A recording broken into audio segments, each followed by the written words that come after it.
top five. Modern westerns. I put the end date for modern western at 1985. The only reason was because Silverado was 1985. Even though that's probably closer to the 70s models versus this one. You can even say 88, but we get my point. Modern westerns, top five modern westerns, 1985. We're gonna start with Drew because Pete went last time. Right, Drew, what do you got? Number five, I have the modern True Grit from the Coen Brothers. Yeah. Yeah, I love that film. Jeff Bridges, Matt Damon in yet another like quirky and awesome role. He's doing later. Matt Damon. Yeah, I've really grown to like some of the just roles he's choosing to do. It's funny. Matt Damon is amazing. I love Yeah. Matt Damon. And I can't remember the name of the young woman that's in that film, but she does a remarkable job. Haley Steinfeld. Thank you. Anyway, just a great movie. Number four for me, and this is where I'll get controversial, and Paul's going to complain. So you said Western after 1985. I'm taking some liberties when I say modern Western. If we meant simply a more recent film of horses and that type of thing, fine. But I have Hell or High Water, which is one of the better movies that I've seen in the last 10 years. Hell or High Water is a fantastic film. Yeah. And a Western. Got nominated for it. Right? The screenplay got nominated for an Oscar. I love that film.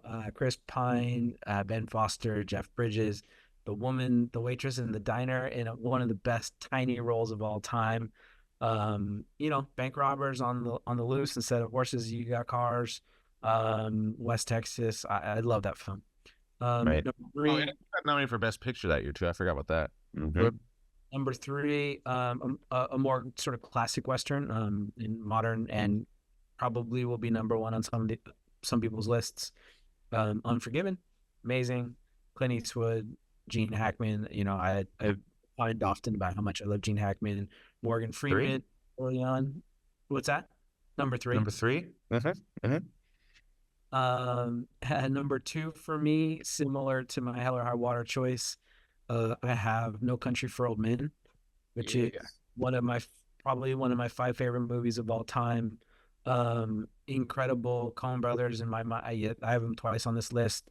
They can do no wrong for. That's not true. They've made a couple duds, but in general, they've made some of the best movies I've seen in my lifetime. What's that? 2 or 3 or 4 or 5. Yeah. I'm not saying that they haven't made some films that aren't as good, but the great films that they've made are generationally talented. That movie, there's a character who is very similar to the way Doc Holliday is performed, just a perfection in performance and writing, and what an amazing role. I was literally just like we talked about Val Kilmer, Bardem in that is he was made to be that. Sorry. Like, he can't ever be anything else. Like he was made to be Anton Chigurh. And the number one is Tombstone, this movie. This is seminal in my youth. It is my favorite Western of all time. I love this movie and I'm so excited. Awesome. All right, John. List. What do you got? Oh, that's good. All right. We'll start with number 5, provocative Western, and I love it because of the director, Quentin. I went with The Hateful Eight. Completely just because I love Quentin Tarantino. He brought something fun to the Western genre. It was a classic bloody shoot 'em up when we finally get to his apex of the film and the writing, and love the cast. So it was pretty awesome. Number 4, I got True Grit on here as well. Simply put, Haley Steinfeld, I thought she stole the show. So most of this list is going to be, actors that stole the show and just made it very fun for me. But yeah, he did a great job with that movie. I wish I was acting like that at that age. Freaking awesome. And it was a great movie overall, which I loved. Number 3, kind of recent, kind of, I think, out there as far as like the way the story moves. But I think Jesse, what's his name? I think it's Jesse Plemons. Is that Kirsten Dunst's husband in Power of the Dog? It's a hell of a movie, I thought. I know, like I said, interesting writing. I get it where you're saying it's not a... Paul's going to murder you. I understand. but it gets in. There's a reason it gets. I've a never 90. seen it, but Paul hates this movie. I've never seen it. IMDb tears it up. Rotten Tomatoes gives it a 94. Like Metacritic blasts it with almost like a 90. It's like an 89. It's it's a thinker. It's a deep subject matter. Watch it. Just for the acting alone, Benedict Cumberbatch, one of his best performances ever. I think Kirsten Dunst come back to the role later in her age, and you see why she was Kiki Dunst. Why she was doing her thing at a young age. It's just a very well acted movie, in my opinion. Jesse My number two on the list. Once again, driven by actors, and this one also the score was 310 to Yuma. I think when it comes to the music supervision and just the audio engineering behind this movie, the downtime, I like minimal art with negative space. Same thing in movies. I like when there's downtime in movies and there's build up. I think this was very much an amazing movie based on the pace, the acting, and the score alone. And then number one on my list, of course, is Tombstone. It's a foundational memory for me for movies. So how can I not put it at number one? Yeah. Sure. Awesome. All right, Pete, what do you got? Okay. Well, there are some similarities, and just for the sake of acknowledging another movie, I'm going to change my number 5 because I had it at 310 to Yuma because I absolutely, we've talked about this before. I love that film. It's a great film. However, my number 5 is going to be a movie that people steered me away from for over a decade, 15 years probably. And then I finally watched it, and I thought it was one of the more beautiful films that I've ever seen. Beautifully shot, beautifully performed, beautifully written. The assassination of Jesse James by the coward Robert Ford. I just saw it for the first time maybe 8 to 9 months ago, and I was completely floored. And I just absolutely love this film. That's my number 5. I think it's like 20 minutes of that movie is like perfect. The rest of that movie, it's a little bit of a slow roll, but I love that movie too. I don't know. I think after that first 20 minutes, like you're so engaged in that world and with that journey, like if you really give a shit about storytelling, you're going to go through that journey willingly, which I did. I think that movie can go with like against Tombstone, like again, how like the movie starts. And then just with the music and the cinematography, like all that combined, I think those two movies go toe to toe in the first 20 minutes. The only difference is this movie, I think, continues it, whereas it gets a little more dialogue heavy. They're just two different movies. Sure. But no, I absolutely appreciate this film. So that's my number 5. I'll make that number 5. Number 4 for me is one of John Bayer's Hateful Eight. I thought it was just another cinematic achievement of Quentin Tarantino. Just the wide shots alone. I mean, forget about the acting. The wide shots of that movie are just absolutely breathtaking. Did anybody see that movie in the 70 millimeter IMAX or no? Well, I did. Oh yeah, my brother-in-law made me, or he mentioned it to me, so I had to go see it that way. Stunning. Yes, incredible. Okay. Number 3, Young Guns 2. This movie was transformational. Not only with what we saw, we've talked about this movie before. We've reviewed it as a group, but musically, everything about this movie was just absolutely fantastic. This was, as you reminded me, my introduction into Western movies. Number 2 is Unforgiven, because if there was no Tombstone, Unforgiven is the best Western ever made. It's a beautiful film, and Clint Eastwood comes in and just absolutely crushes that role and crushes that movie. It's a beautiful film.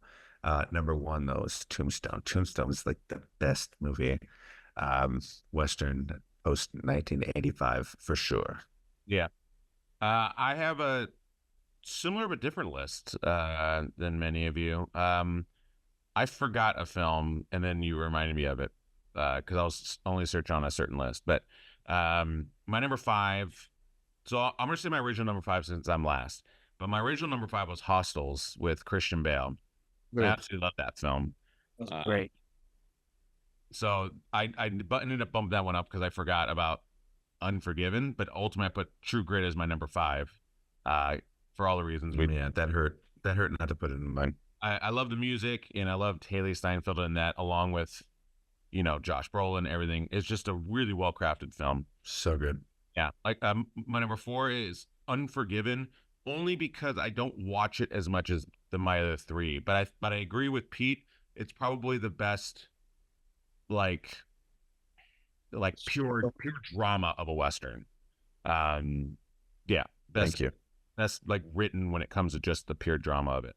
My number three is probably the most decorated Western of all time, and that's Dances with Wolves.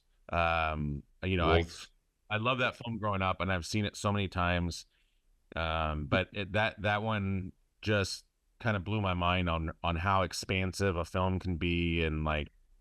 Yeah, see, I was gonna put that on my list, knowing that would have won me the point, but Yeah, I didn't. I didn't just because. That would have easily got you the point there. John usually got me the point.